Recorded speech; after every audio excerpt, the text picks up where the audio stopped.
ओम नमो नारायण। जय श्री कृष्णा। राधे राधे। बोलिए श्री लक्ष्मी नारायण भगवान की जय। स्वागत है आपका अपने चैनल राम राम जी में।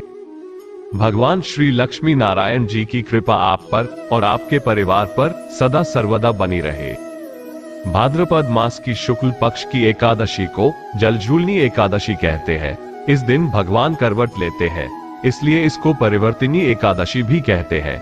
इसके अलावा इसे डोल ग्यारस के नाम से भी जाना जाता है। धार्मिक मान्यता अनुसार यशोदा माता ने कान्हा के जन्म के बाद इसी दिन उनका जल या घाट पूजन किया था, अतः इसे डोल ग्यारस के नाम से भी जाना जाता है। इस एकादशी को परिवर्तिनी एकादशी या जलझूलिनी के नाम से जाना जाता है। भाद्रपद मास में ही भगवान श्री कृष्ण जी का जन्म हुआ था, इसलिए इस मास की एकादशी बहुत ही पुण्यदायिनी मानी जाती है। ये पाप नाशक मानी जाती है। इस एकादशी के व्रत के प्रभाव से जीवन की हर परेशानियां समाप्त हो जाती है। जाने अनजाने में किए गए पाप भी नष्ट हो जाते हैं। इस एकादशी की व्रत कथा को सुनने मात्र से अश्वमेघ यज्ञ का फल प्राप्त हो जाता है तथा 1000 वर्ष तक स्वर्ग में वास करने का वरदान भी प्राप्त होता है। जो मनुष्य इस एकादशी पर श्री विष्णु के वामन रूप की पूजा करता है, उससे तीनों लोग पूज्य होते हैं। इसलिए मोक्ष की इच्छा करने वाले मनुष्यों को यह एकादशी व्रत अवश्य करना चाहिए। समस्त पापों का नाश करने के लिए इससे बढ़कर कोई और उपाय नहीं है। वर्ष 2023 में परिवर्तिनी एकादशी का व्रत 26 सितंबर दिन मंगलवार को रखा जाएगा। आज के इस वीडियो में मैं आपको सुना रहा हूँ परिवर्तिनी एकादशी की पौराणिक व्रत कथा। व्रत कथा को सुनने से पहले आप सभी से हमारी विनम्र विनती है कि आप भी अगर भगवान श्री कृष्ण जी के भक्त हैं, तो इस चैनल को सब्सक्राइब अवश्य करें और कमेंट में जय श्री राधे कृष्णा अवश्य लिखें। तो आइए भगवान श्री लक्ष्मी नारायण जी के चरणों का ध्यान करते हुए इस पावन कथा को सुनते हैं। अर्जुन ने भगवान श्री कृष्ण जी से कहा, हे पुंडरीकाक्ष, अब आप कृपा करके मुझे भाद्रपद माह की शुक्ल पक्ष की एकादशी के विषय में भी बताइए। इस एकादशी का क्या नाम है तथा इसके व्रत का क्या विधान है? इसका व्रत करने से किस फल की प्राप्ति होती है? तब भगवान श्री कृष्ण जी ने कहा, हे कुंती पुत्र, भाद्रपद माह के शुक्ल पक्ष की एकादशी को परिवर्तिनी एकादशी कहते हैं। जो मनुष्य इस दिन श्रद्धा पूर्वक भगवान का पूजन एवं व्रत करते हैं, उनके सभी पाप नष्ट हो जाते हैं। इस लोक और परलोक में मदद करने वाली इस एकादशी व्रत के समान संसार में दूसरा कोई व्रत नहीं है। अब ध्यान पूर्वक इस एकादशी का महात्म्य श्रवण करो। पौराणिक काल में त्रेतायुग में बलि नामक एक दैत्य था। वह मेरा परम भक्त था।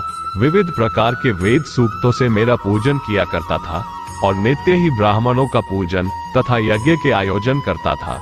लेकिन इंद्र से द्वेष के कारण उसने इंद्रलोक तथा सभी देवताओं को जीत लिया। इस कारण सभी देवता एकत्र होकर सोच विचार कर भगवान के पास गए। बृहस्पति सहित इंद्रादिक देवता प्रभु के निकट जाकर और नतमस्तक होकर वेद मंत्रों द्वारा भगवान का पूजन और स्तुति करने लगे। अतः तब मैंने वामन रूप धारण करके 5वां अवतार लिया और फिर अत्यंत तेजस्वी रूप से राजा बलि को जीत लिया। फिर श्री कृष्ण के मुख से इतनी बात सुनकर अर्जुन ने पूछा, हे जनार्दन, आपने वामन रूप धारण करके महाबली दैत्य को किस प्रकार जीता? तब श्री कृष्ण कहने लगे, मैंने वामन रूपधारी ब्रह्मचारी बनकर बलि से 3 पग भूमि की याचना करते हुए कहा, ये मुझको 3 लोक के समान है और हे राजन, ये तुमको मुझे अवश्य ही देनी होगी। राजा बलि ने इसे तुच्छ याचना समझकर 3 पग भूमि का संकल्प मुझको दे दिया और मैंने अपने त्रिविक्रम रूप को बढ़ाकर यहाँ तक कि भूलोक में पद, भुवलोक में जंघा, स्वर्गलोक में कमर, महलोक में पेट, जनलोक में हृदय, यमलोक में कंठ की स्थापना कर सत्यलोक में मुख, उसके ऊपर मस्तक स्थापित किया। सूर्य, चंद्रमा आदि सब ग्रह, गण, योग, नक्षत्र, इंद्रादिक देवता और शेष आदि सब नागगणों ने विविध प्रकार से वेद सूक्तों से प्रार्थना की। तब मैंने राजा बलि का हाथ पकड़कर कहा कि हे राजन, एक पग से पृथ्वी, दूसरे से स्वर्गलोक पूर्ण हो गए। अब तीसरा पग कहाँ रखूं?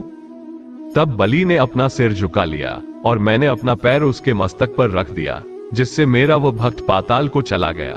फिर उसकी विनती और नम्रता को देखकर मैंने कहा कि हे बलि, मैं सदैव तुम्हारे निकट ही रहूंगा। विरोचन पुत्र बलि से कहने पर भाद्रपद शुक्ल एकादशी के दिन बलि के आश्रम पर मेरी मूर्ति स्थापित हुई। इसी प्रकार दूसरी क्षीरसागर में शेषनाग के पष्ठ पर हुई। हे अर्जुन, इस एकादशी को भगवान शयन करते हुए करवट लेते हैं, इसलिए तीनों लोकों के स्वामी भगवान विष्णु का उस दिन पूजन करना चाहिए। इस दिन तांबा, चांदी, चावल और दही का दान करना उचित है। रात्रि को जागरण अवश्य करना चाहिए। जो विधिपूर्वक इस एकादशी का व्रत करते हैं वे सब पापों से मुक्त होकर स्वर्ग में जाकर चंद्रमा के समान प्रकाशित होते हैं और यश पाते हैं। और जो इस पापनाशक कथा को पढ़ते या सुनते हैं उनको 1000 अश्वमेध यज्ञ का फल प्राप्त होने के साथ ही वैकुंठ की प्राप्ति होती है।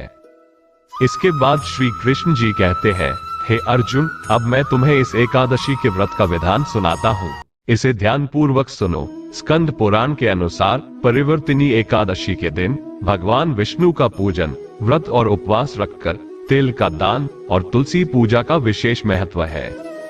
एकादशी के दिन ब्रह्म मुहूर्त में उठकर स्नानादि से निवृत्त होकर स्वच्छ वस्त्र धारण करके श्री विष्णु का ध्यान करना चाहिए।